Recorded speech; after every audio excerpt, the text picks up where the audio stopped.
شعیب شاہین صاحب یہ تو چیف جسٹس کو بلا رہے ہیں شاہد خاقان عباسی صاحب، میں آپ کو وہ ان کی گفتگو سنواتا ہوں جو انہوں نے آج تقریر کی ہے، سنوائیے جی ذرا یہ شارٹ، اور پھر کامنٹ لیتے ہیں جناب شعیب شاہین صاحب کا۔ یہ بہت سیریس مسئلہ ہے، یہ بات آپ ہاؤس کے سامنے رکھیں، پھر ہم آپ کو جواب دیں گے کہ ریکارڈ دینا ہے یا نہیں دینا۔ اور میری گزارش یہ ہوگی کہ آپ ایک کمیٹی آف دا ہاؤس بنائیں جو اس معاملے کو ڈیبیٹ کرے، اور یہاں پر چیف جسٹس صاحب کو بلایا جائے اور وہ یہ بتائیں کہ کیوں انہوں نے یہ ریکارڈ مانگا ہے، کس مقصد کے لیے مانگا ہے۔ یہ کوئی چھوٹا موٹا معاملہ نہیں ہے، یہ اس ہاؤس کی سپریمیسی، اس ہاؤس کی سورینٹی کا مسئلہ ہے۔ جناب شعیب شاہین صاحب یہ تو بندیال صاحب کو بلا کے وہ پوچھ رہے ہیں۔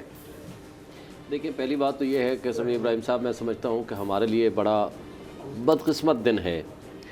آئین کے آرٹیکل 68 کے مطابق آپ جج کنڈکٹ آف اے جج کی بات ہی نہیں کر سکتے پارلیمان کے اندر۔ قاسم سوری کی رولنگ کو ان کانسٹیٹیوشنل ڈکلیئر کرتے ہوئے آرٹیکل 69 کی جو وہ پروٹیکشن ہے پارلیمان کو، وہ ختم کر دی گئی تھی، انہوں نے کہا یہ ان کانسٹیٹیوشنل ہے۔ اور سملرلی یہ فائنڈنگز موجود ہیں کہ جب بھی کوئی غیر آئینی اقدام ہوگا سپریم کورٹ اس میں سٹیپ ان کرے گی، اور سپریم کورٹ لوگوں کے فنڈامنٹل رائٹس کو پروٹیکٹ کرنے کے لیے سامنے آئے گی، کیونکہ اگر سپریم کورٹ فنڈامنٹل رائٹس کو پروٹیکٹ نہیں کرے گی، لوگوں کے بنیادی حقوق کو نہیں پروٹیکٹ کرے گی، تو مجھے یہ بتائیں وہ ابھی اپنے بنیادی حقوق کو نہیں پروٹیکٹ کر پا رہے ہیں، تو پھر ویئر وی اسٹینڈ، ہم جو 22 کروڑ لوگ عوام کس کی طرف دیکھتے ہیں؟ جہاں ایگزیکٹو کا زیادتی ہوگی، جہاں کوئی غیر آئینی اقدام ہوگا، جہاں بنیادی انسانی حقوق خراب ہوں گے،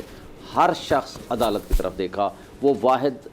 فورم ہے جس کو امید کی نگاہ سے لوگ دیکھتے ہیں۔ اب یہ بندیال صاحب بڑے آنریبل آدمی ہیں، بڑے ریزنیبل، اور بڑے، ہم ان کے بارے میں ہمیشہ معترف رہے ہیں،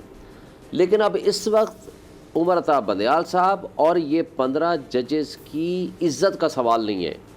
اب یہ لوگوں کی ایک آس اور امید جو ایک آخری ایک ادارے سے ہے، وہ ہے سپریم کورٹ آف پاکستان۔ اگر آج وہ ایکشن نہیں لیتے، نہ ان پارلیمنٹیرینز کے خلاف، نہ ان لوگوں کے خلاف جو اس وقت سپریم کورٹ کو بلیک میل کر رہے ہیں، جو اس وقت سپریم کورٹ کو ہراس کر رہے ہیں، جو اس وقت سپریم کورٹ کی انڈیپینڈنس آف جوڈیشری کے اوپر اٹیک کر رہے ہیں، حملہ کر رہے ہیں، اور اس حملے کو اگر آپ اس کا جواب نہیں دیتے ہیں تو پھر یہ حملہ صرف سپریم کورٹ پہ نہیں ہے، یہ حملہ 22 کروڑ عوام کے اوپر حملہ ہے۔ شعیب صاحب بات یہ ہے کہ یہ حملہ ہوا، روزانہ حملہ ہوتا ہے، اتنی ایسے الفاظ وہ استعمال کرتے ہیں، لیکن سپریم کورٹ ان کا نہ نوٹس، نہ کسی کو کبھی بلا کے پوچھا، نہ ان سے کہا کہ ایسا مت کریں۔ تو یہ تو یعنی ایسا لگتا ہے کبھی کبھی کہ مدعی سست اور گواہ چست، ہم کہتے ہیں توہین ہوئی ہے، جن کی توہین ہو رہی ہے وہ خاموش ہیں۔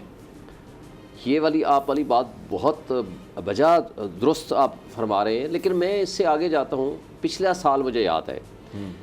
عمران خان صاحب نے ایک جلسے میں کھڑے ہو کر کہا تھا، جج صاحبہ کا نام لے کر کہا تھا میں لیگل ایکشن لوں گا۔ میں ان کو ڈیفینڈ کر رہا تھا جب ہم کورٹ میں گئے، اور کورٹ بیٹھ گیا، لاہور اسلام آباد ہائی کورٹ کے 5 جج صاحبان نے سو موٹو نوٹس لیا، ڈائریکٹ شو کاز نوٹس دیا، اور اس کو جب ہم ڈیفینڈ کرنے کے لیے عمران خان صاحب آئے، انہوں نے کہا جی میں نے کیا غلط کیا کہا، میں نے صرف ایک بات کی کہ میں لیگل ایکشن لوں گا۔ اگر کسی جج کا کنڈکٹ غلط ہے، میں legal action in shape of application تو دے سکتا ہوں یا نہیں دے سکتا۔ مجھے یاد ہے جسٹس بابر ستار صاحب نے اس پہ اوپر کہا اوپن کورٹ میں، انہوں نے کہا کہ آپ کی بات ہم مان لیتے ہیں، آپ لیگل ایکشن کی بات کر رہے تھے، لیکن آپ نے جلسے میں کہا تو وہ سٹائل جو تھا وہ ایسا تھا کہ ہم اس کو کنٹمپٹ آف کورٹ مانتے ہیں۔ شاید مریم صاحبہ جو ہیں وہ کسی گھر میں کھڑے ہو کے بات کرتی ہیں، وہ نہ صرف جلسے میں بات کرتی ہیں، بابر ستار صاحب کو وہ سارا ماحول اب نظر نہیں آتا۔ اب میں یہی بات کرنا چاہ رہا ہوں، دیکھیں کنٹمپٹ آف کورٹ کے لیے ضروری نہیں ہے کہ اس میں سپریم کورٹ ایکشن لے۔ ہر ہائی کورٹ کا جج، ہر ہائی کورٹ کو یہ اختیار ہے کہ کنٹمپٹ آف کورٹ کی provisions article 204 read with contempt of court ordinance 2003 کے تحت ان کے خلاف ایکشن ہو سکتا ہے، خواہ وہ مریم نواز صاحبہ ہے جو جلسوں میں تقریریں اور تصویریں دکھا کر کے بات کرتی ہیں، یا وہ پارلیمان کے اندر جو ججز کے اوپر اٹیک کر رہے ہیں اور جس طرح کی گفتگو کر رہے ہیں۔ اب میں یہ ریکویسٹ کروں گا آپ کے پروگرام کے توسط سے، چیف جسٹس آف پاکستان سے، اب اگر آپ ایکشن نہیں لیتے تو یہ آپ کی کمزوری تصور ہوگا، اور یہ کمزوری نظام انصاف کے اوپر اٹیک کے مترادف ہوگا، لوگوں کے بنیادی انسانی حقوق کے اوپر اٹیک تصور ہوگا، یہ پاکستان کے 22 کروڑ عوام کے اوپر اٹیک تصور ہوگا، اور اگر یہاں اس سے آگے بھی اگر اجازت دے دی گئی تو کل صرف ایک لمحہ باقی ہے جو 97 کی طرح انہوں نے فزیکلی اٹیک کیا تھا، اب فزیکلی اٹیک کی صورتحال آنے والی ہے۔ ہوائے نفس کی ہے حکمرانی، لٹیرا کر رہا ہے پاسبانی۔